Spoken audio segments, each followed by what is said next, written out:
Yeah, hello everybody. Let's see, is that better or what happened? Just, what in the world? There we go. No, this color, this color. Wow, all these colors. Let's try this one. Anyways, I thought we'd have a little talk, kind of a meeting, business, shareholder. I don't know. Some of you, I really feel like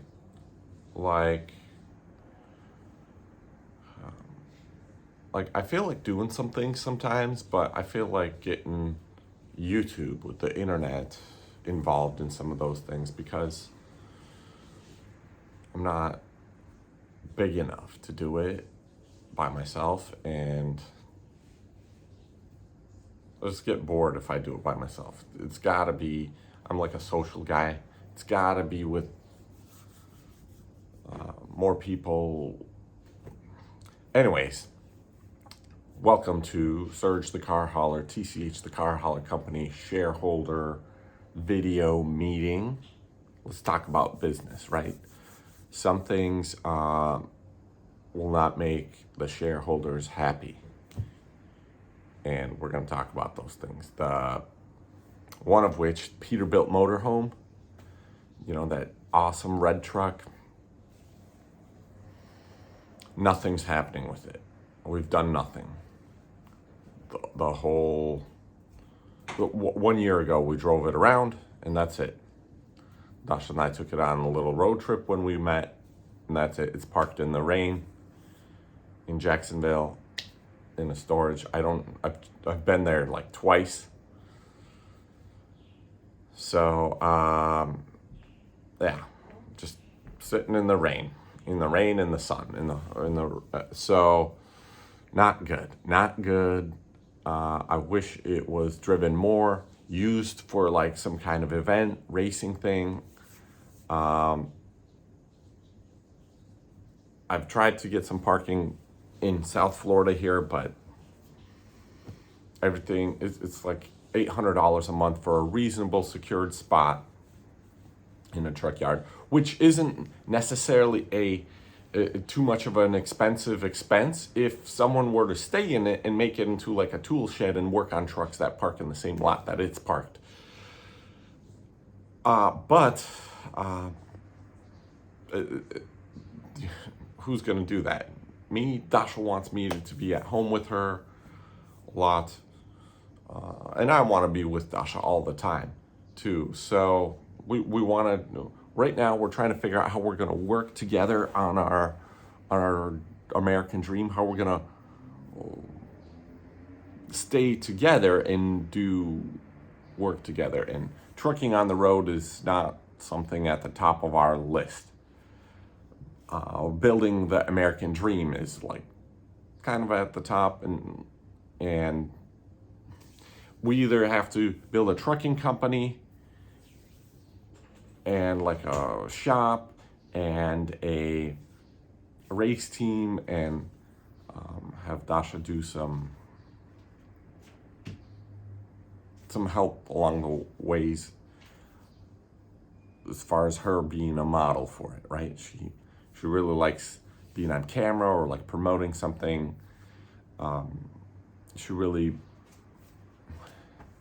it's hard for me to say that when Dasha's in the room. Babe, just the deal is. Yeah. Like she played basketball most of her life, so she didn't really get that female like attention that she, that girls would like,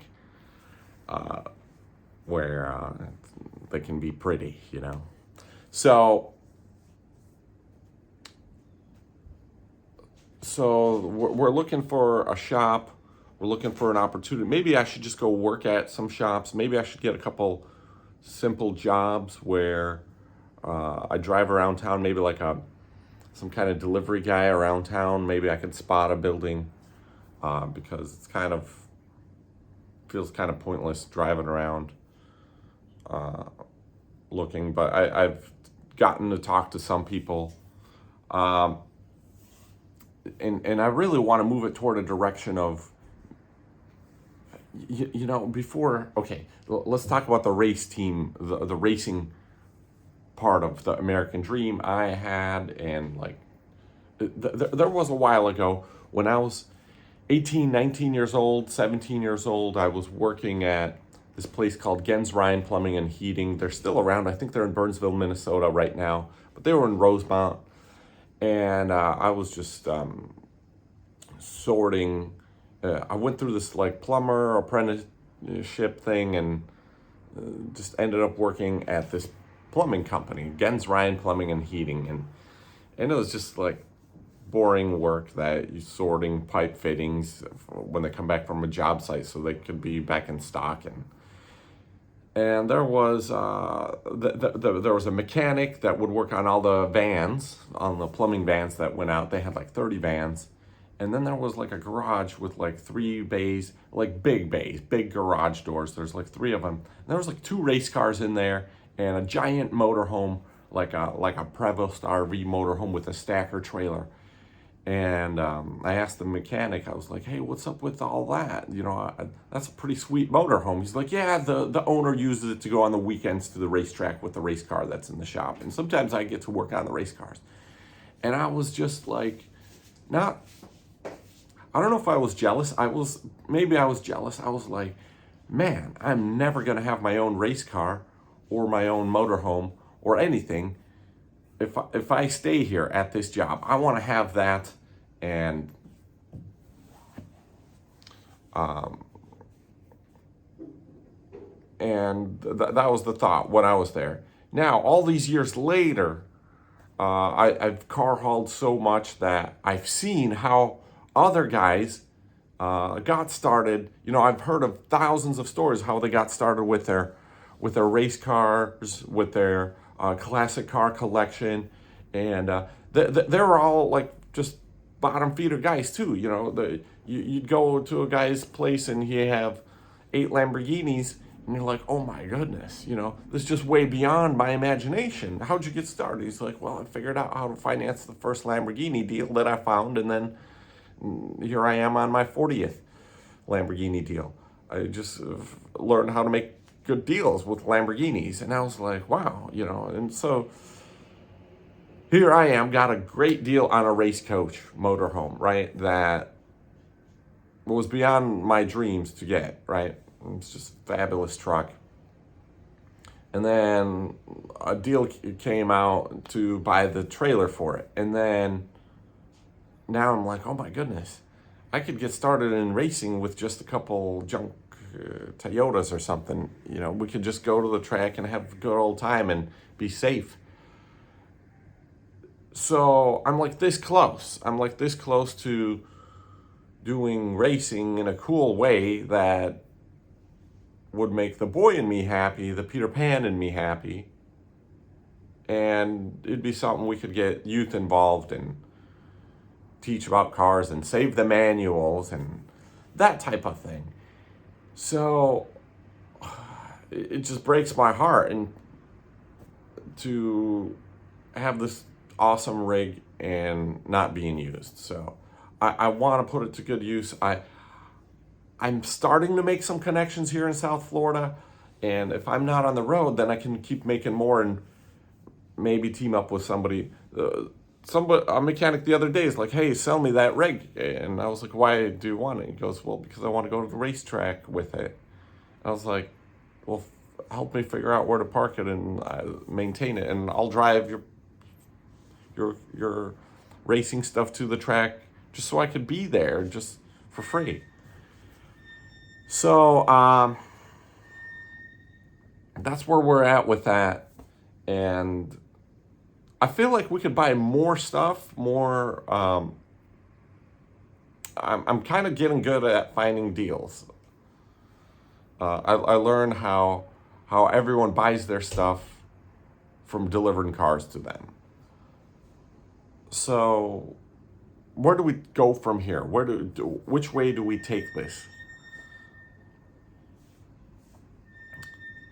That's the question I have in front of me today. And I'm just like a little bit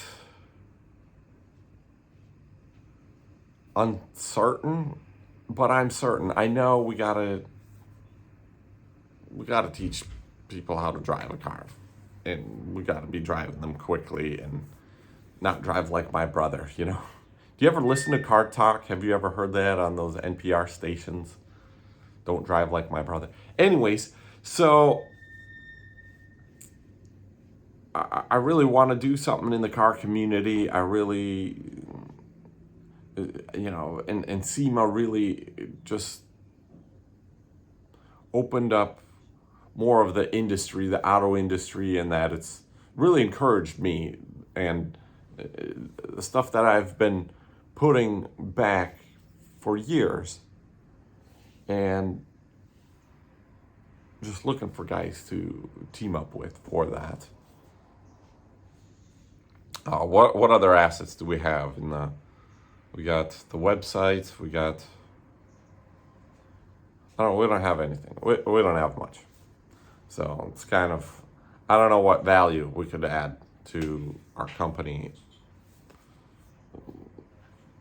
Maybe in another video. I woke up with all these thoughts today and just kind of. I need some. Surge is not doing too well right now.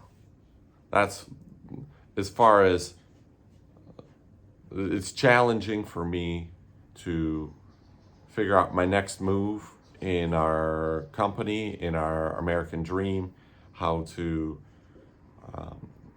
be a good husband and businessman, and also stay true to the American dream, also stay true to being the automotive industry enthusiast, car guy, and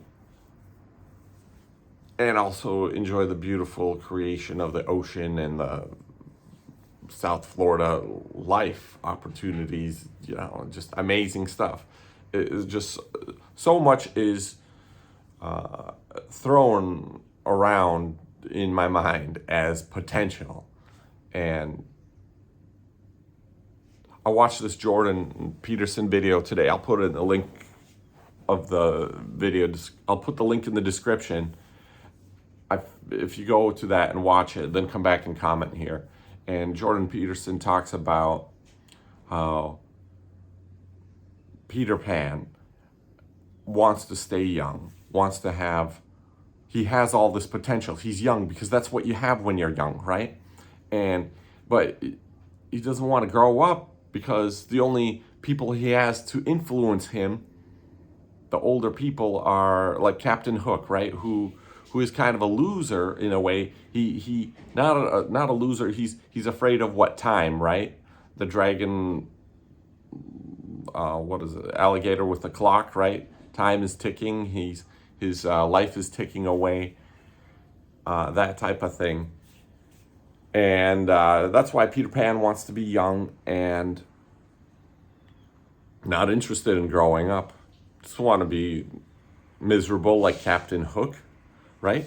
And Jorden Peterson explains it more in detail, and he goes on to say that that's why Peter Pan doesn't take the move on Wendy, who's your traditional conservative girl that wants to just have a regular life. He doesn't want to take the shot on Wendy. He keeps hanging around with Tinkerbell, who's not real, who's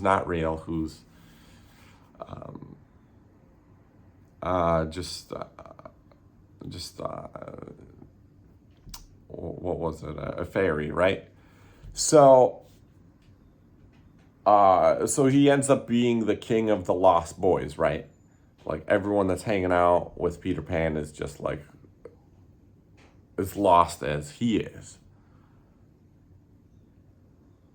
So is that me and you? Am I Peter Pan? And are you the Lost Boys, the small viewers of this channel?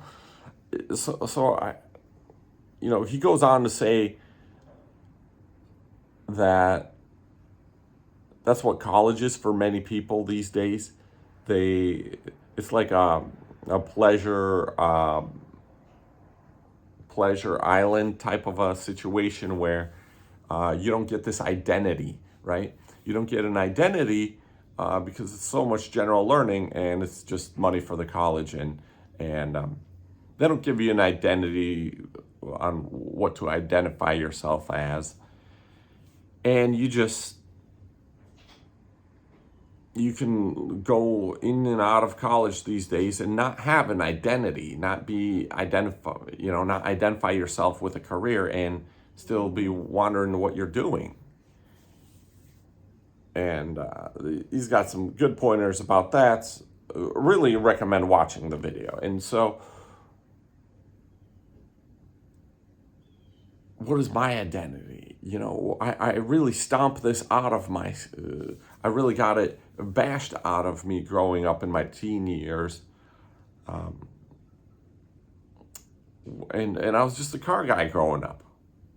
That was my identity. And I kind of stayed true to it in a way by becoming a car hauler, by staying a car guy and touching other guys' cars. Since I couldn't afford my own, I at least took it that far. And I don't think maybe in a way I'm not Peter Pan. I still know that I'm a car guy and that that I'm prejudiced about those that don't want to drive a third pedal. So I say that as a joke to many people. Some people don't understand. I was like, hey, or whenever I have like a conflict with a guy that might be a car guy, and I say, hey, do you drive three pedals? And they're like, yeah. And I was like, oh, we can be friends. We can be friends then. So yeah, that's where I'm at with today, with my thoughts. I really want to organize these thoughts by New Year's, really be going into the direction where I'm not just doing a business, making money, where I'm actually being a car guy and encouraging, being part of the industry. And there's everything right about using science that God gave us, the laws of thermodynamics and such, to go fast and experience a thrill of adrenaline that just happens a little bit and it's not serious. But there's everything right about that, because what else do we have?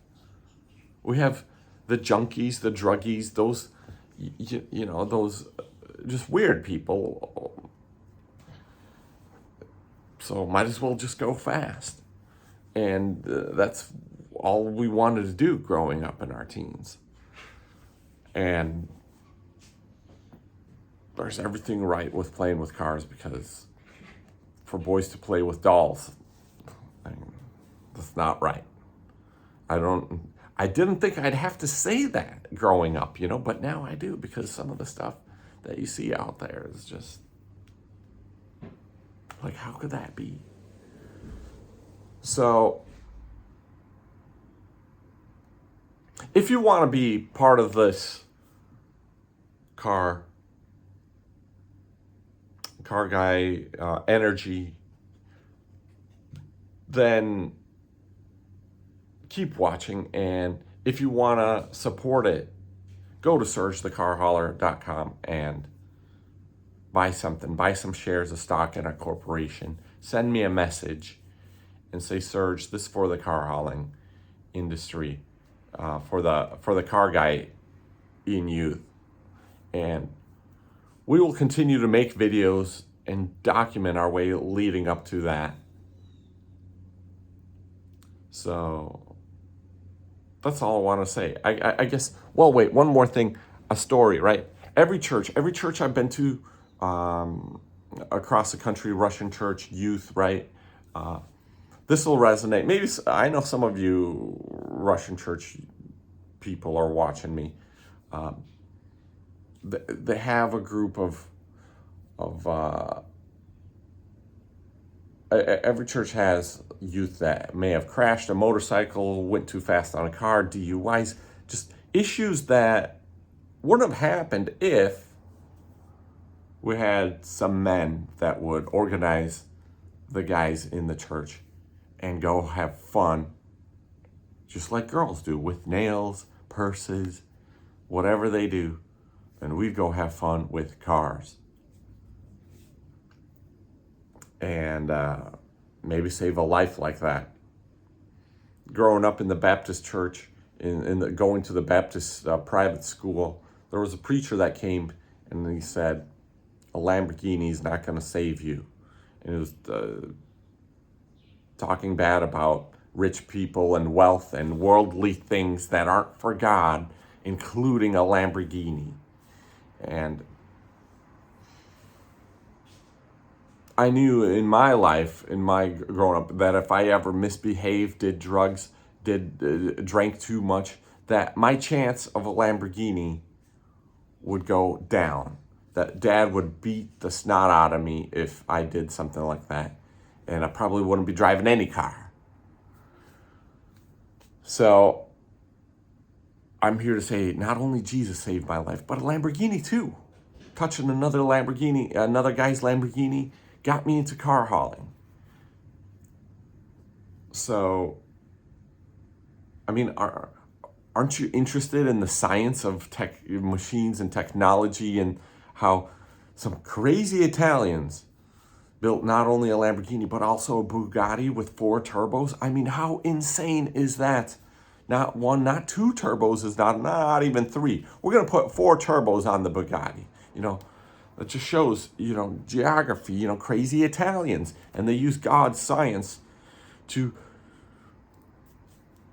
make technology turbos and put them on what is now the fastest car in the world, Bugatti. I mean, isn't that amazing? I mean, aren't you a little bit bored in church sometimes? Aren't you? I mean, am I the only one that fell asleep in church a couple times? Don't you fantasize about a muffler while the preacher's preaching in church? No? Am I the only guy that does that? Am I the only one that thinks, hey, if this muffler would, sound like this, why do we even need a muffler? Am I the only one that has these thoughts while I'm in church sitting there listening to the preacher preach? He'll mention something about his car, and then I go off on a rabbit trail in my mind thinking about my car. Am I the only guy that thinks like? I don't think so. If you're this type of guy, you can buy some shares of stock in our corporation, and to which surge my body has. I guess this is another thing. I have a life insurance policy that if I were to check out of this planet today, if I were to exit this planet today or in another day sooner, it'd be $2 million. Go to the company to hire a new brain like the best possibly could to lead the company the rest of the way. So what's our mission? Our mission is to